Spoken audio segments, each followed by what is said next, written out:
নজর রাখবো পরবর্তী সংবাদে। মধ্যপ্রদেশের ভোপালে বিক্ষোভ, নিট কেলেঙ্কারি নিয়ে এই বিক্ষোভে রাজ পরিলক্ষিত হলো। ভোপালে দেখাচ্ছে সেই এক্সক্লুসিভ ছবি। মধ্যপ্রদেশের ভোপালে কংগ্রেসের মিছিল ঘিরে এক প্রকার অগ্নিগর্ভ পরিস্থিতি।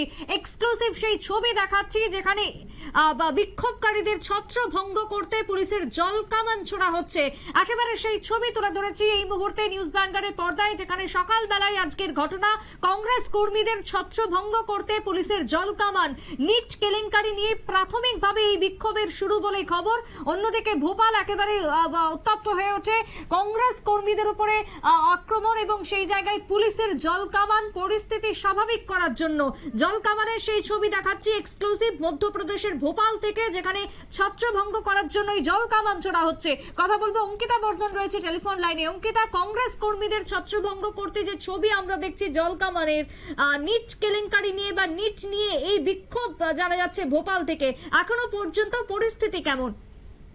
একদমই, দেখো মধ্যপ্রদেশের ভোপালে মূলত কংগ্রেসের যে মিছিল ছিল সেই মিছিল থেকে কিন্তু রীতিমতো অগ্নিগর্ভ পরিস্থিতি হয়।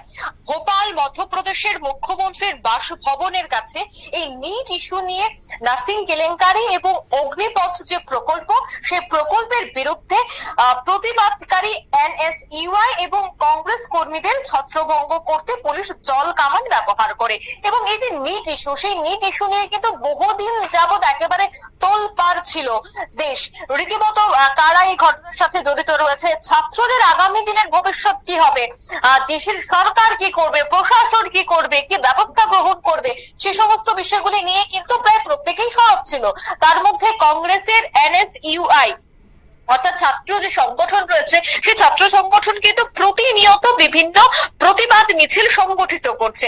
তার মধ্যে এই যে ভোপালের একটি ঘটনা এই মুহূর্তে একেবারে টিভি স্ক্রিনে চলছে এক্সক্লুসিভ, সেই চিত্র দেখে অবশ্যই বুঝতে পারা সম্ভব যে মধ্যপ্রদেশের ভোপালে ঠিক কি বিভৎস ছবি আছে উঠে এসেছে।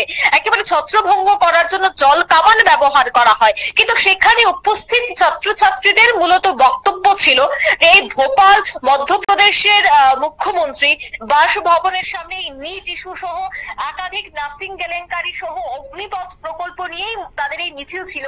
এবং মিছিলের পর কেনই বা পুলিশ সেখানে জল কামান ব্যবহার করে।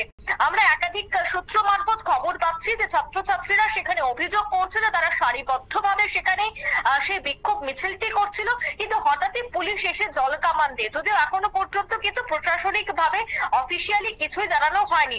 অন্যদিকে পুলিশ আধিকারিকরা বলছে যে এক প্রকার বিশৃঙ্খল পরিস্থিতি সৃষ্টি হয়ে যাচ্ছিল, তাই তারা বাধ্য হয়ে এই জল কামানের ব্যবস্থা করে এবং জল কামান দিতে তারা বাধ্য হয়। অর্থাৎ নিট ইস্যু কিন্তু রীতিমতো এখনো সরগরম। যে নিট ইস্যু নিয়ে আমরা প্রায় দেখতে পাচ্ছি 1 মাস যাবত বিভিন্ন জায়গায় আন্দোলন, ঠিক তেমনি আমরা রাজ্যেও দেখতে পেয়েছি যে বিরোধী দলের নেতৃত্বরা, বিরোধী বিভিন্ন ছাত্র সংগঠনগুলি তারা মাঠে ময়দানে ঝাঁপিয়ে পড়েছিল। ঠিক আজ দেখা গেছে মধ্যপ্রদেশের ভোপালেও একই পরিস্থিতি, কিন্তু যে চিত্রটা ইতিমধ্যে উঠে আসছে তা একেবারে বিভৎস, যেখানে দেখা যাচ্ছে যে ছাত্রছাত্রীদের উপর জল কামান ব্যবহার করা হচ্ছে। এই ছাত্রদের যে বিক্ষোভ মিছিল তা একেবারে বন্ধ করে দেওয়া বা বানচাল করে দেওয়ার জন্য সেই জল কামান ব্যবহার করা হয়েছিল। অন্যদিকে প্রশাসনিক আধিকারিক সূত্রের খবর যে সেখানে মুখ্যমন্ত্রীর বাড়িতেও হামলা হতে পারতো বা আগামীতে তা আরো বিশৃঙ্খল পরিস্থিতি সৃষ্টি হতে পারতো, যানজটের একটা ব্যাহত হতে পারতো এবং বিশৃঙ্খল পরিস্থিতি যেন সৃষ্টি না হয় তার জন্যই প্রশাসনিক আধিকারিকরা তা করতে বাধ্য হয়েছে। সুপ্রীতি, একেবারে তাই। ধন্যবাদ অঙ্কিতা তোমায়।